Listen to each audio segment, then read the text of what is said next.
Muito bem, hoje nós vamos meditar no livro de Mateus, no capítulo 11, no verso 25 ao 28, e eu leio assim: Naquela ocasião, Jesus disse: Eu te louvo, Pai, Senhor dos céus e da terra, porque escondeste essas coisas dos sábios e cultos e as revelaste aos pequeninos. Sim, Pai, pois assim foi do teu agrado. Pois todas as coisas me foram entregues por meu Pai. Ninguém conhece o Filho a não ser o Pai, e ninguém conhece o Pai a não ser o Filho, e aqueles a quem o Filho quiser revelar. Venham a mim, todos os que estão cansados e sobrecarregados, e eu lhes darei descanso. Tomem sobre vocês o meu jugo e aprendam de mim, pois eu sou manso e humilde de coração, e vocês encontrarão descanso para suas almas, pois o meu jugo é suave e o meu fardo é leve. Acho que a primeira coisa importante da gente sinalizar nesse texto é o seguinte: jugo era, na verdade, uma forma como os rabinos na época de Jesus interpretavam a lei. Pensa comigo, na época de Jesus, as pessoas elas viviam conforme a lei, a Torá, principalmente os judeus, né? O contexto onde Jesus está e onde ele está inserido e aonde ele está pregando e aonde ele está convivendo com as pessoas têm a mentalidade de que a vida delas deve ser norteada completamente pela Torá, completamente pela lei, né? A Torá, o Antigo Testamento que a gente conhece hoje, ele era a constituição de Israel, ele regia Israel. Mas, para além disso, era um modelo de vida que as pessoas precisavam ter. E os rabinos da época de Jesus, dois deles, que de vez em quando eu comento aqui, Hillel e Shammai, eram famosos, e eles tinham uma maneira de interpretar a lei. Eles tinham uma maneira de compreender o que eles chamavam de Talmud, que era um documento que reforçava aquilo que a lei dizia, reforçava o que a Torá dizia, o que o Antigo Testamento dizia. Então, eles trabalhavam no Talmud. E cada rabino, ele desenvolvia um jugo. Entende? E é por isso que Jesus diz assim: o meu jugo é suave, o meu jugo é leve. Diferentemente do jugo que esses rabinos têm em relação à lei, que é pesado, que é difícil de se executar, que é difícil de viver, que na verdade acaba mais oprimindo você, mais mostrando o que você não consegue fazer. Diferente deles, o meu jugo é leve e é suave. Essa é a primeira interpretação importante que a gente precisa ter desse texto. Jesus está falando com aquelas pessoas isso. Ele está dizendo assim: aprendam de mim, vivam comigo, convivam comigo, andem comigo, sigam-me, vivam a vida que eu vivo, e vocês vão perceber que o jugo que eu tenho para te ensinar, que a maneira como eu olho a vida, a maneira como eu olho para a lei, a maneira como eu vivo o meu relacionamento com Deus, ele é suave e leve.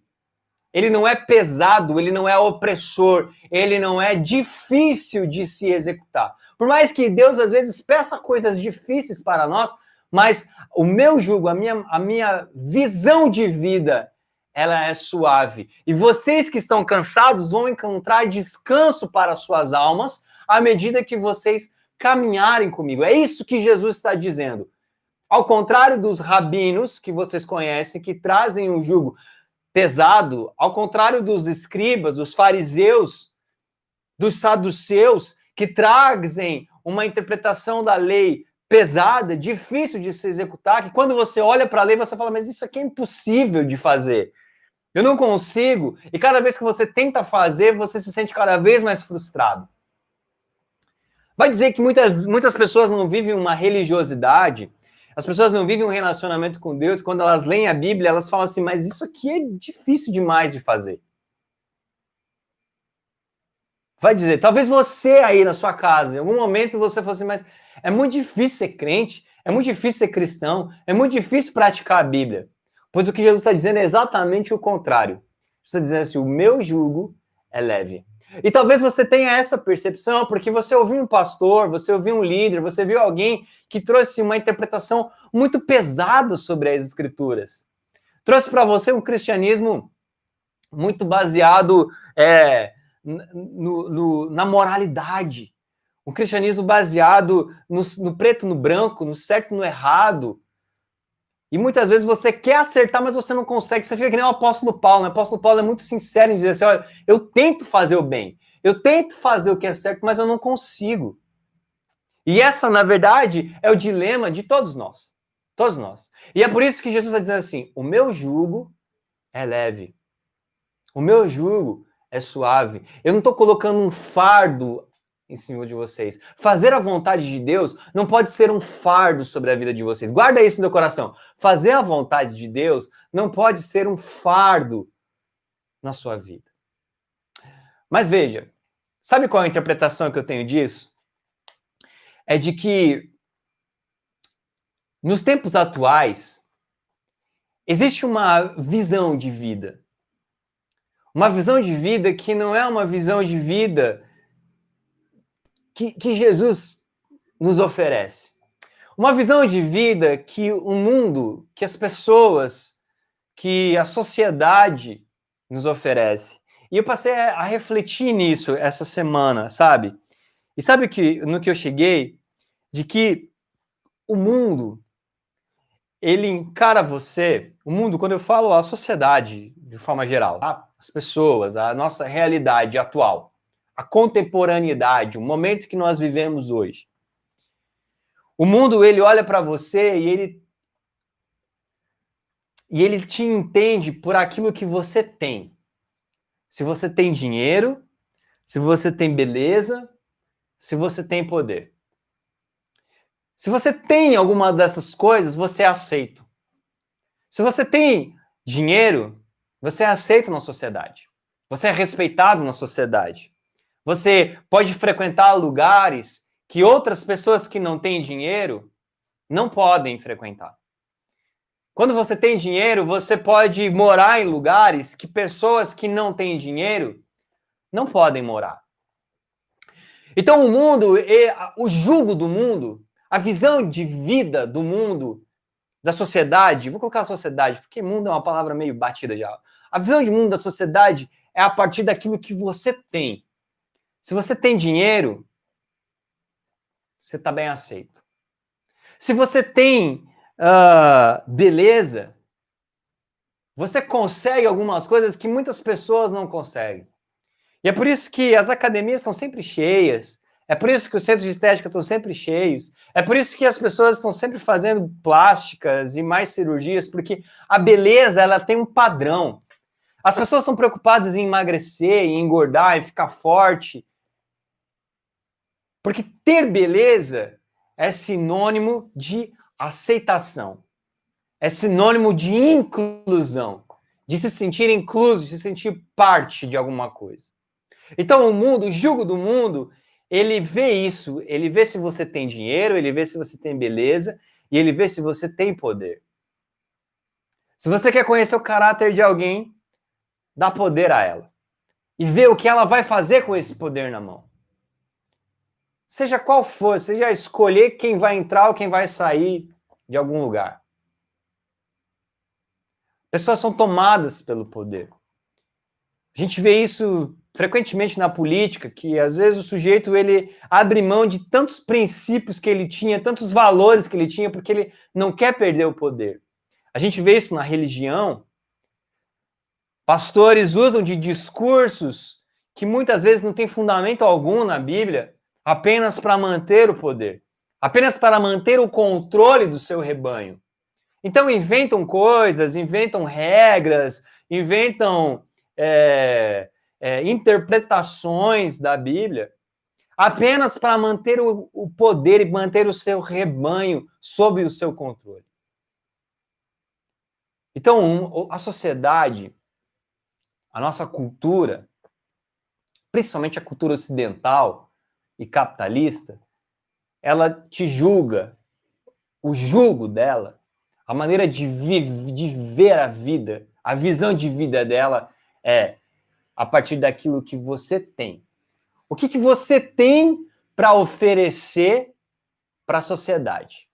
É a partir daí que você é aceito. Sabe outra forma também que a sociedade nos aceita? É a partir daquilo que a gente sabe.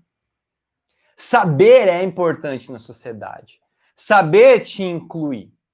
Saber muitas vezes te dá poder. E saber eu falo no sentido de, por exemplo, formação, sabe?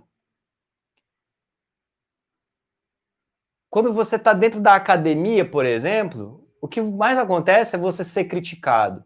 E a crítica faz parte do teu processo de produção acadêmica, de produção de conhecimento. Mas há sempre uma disputa de egos, uma disputa de poder. As pessoas estão sempre querendo criticar muito mais do que serem criticadas. Porque saber te dá força, te dá ego, te dá orgulho, te exalta. Então a sociedade te aceita também muito pelo que você sabe, pela formação que você tem. Se você tem uma graduação, se você tem um mestrado, se você tem uma pós-graduação, se você é doutor ou não é doutor, há toda uma briga, né, de ser chamado de doutor ou não doutor, porque médicos não têm doutorado e são chamados de doutor. E muitas vezes, grande parte das pessoas que fazem doutorado nem ligam se são chamados de doutor ou não, né? Mas há um certo... uma certa prepotência em relação àqueles que sabem, àqueles que são os sábios, aqueles que são o que a gente chamaria de uma elite intelectual. E isso também está no trabalho. Se você tem um trabalho de status, então você é mais aceito, você é mais respeitado, porque o mundo, a visão do mundo é a partir daquilo que você sabe. Você tem e a partir daquilo que você sabe. E sabe qual é o grande problema quando você sabe muito, quando você faz parte dessa intelectualidade? O grande problema é que você começa a se tornar autossuficiente. Você está tão acostumado a questionar, você está tão acostumado a racionalizar as coisas, que você começa a se tornar autossuficiente. E aí que vem o primeiro versículo que eu li e o título dessa mensagem de hoje à noite. Pequeninos. Porque em Mateus 11, 25, Jesus vai dizer o seguinte: Deus decidiu se revelar aos pequeninos.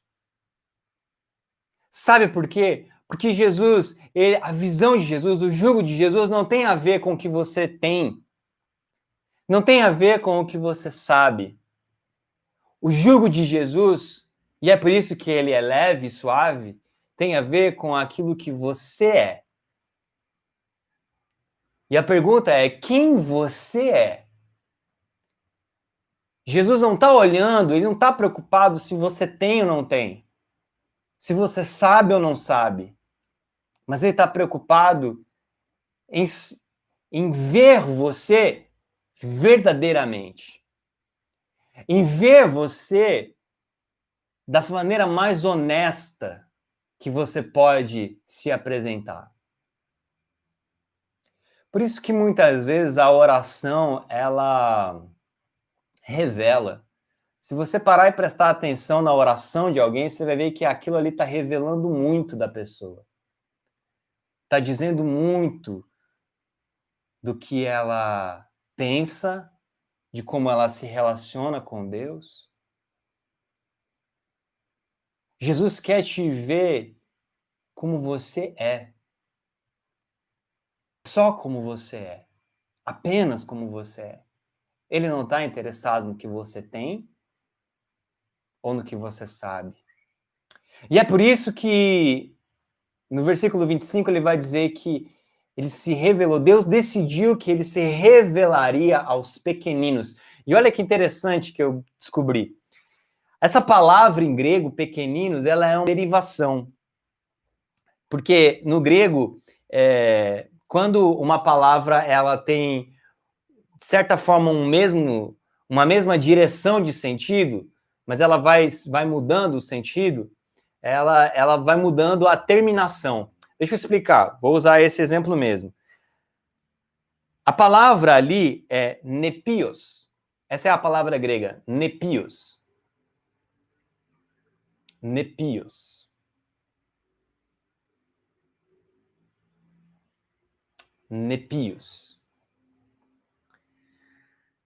E o encurtamento de nepios é nepi, que é infantil. Nepio, com o O, sem o S, é criança. Mas nepios, que é a palavra que está lá, sabe qual é a tradução dela? É bebê. Olha que interessante.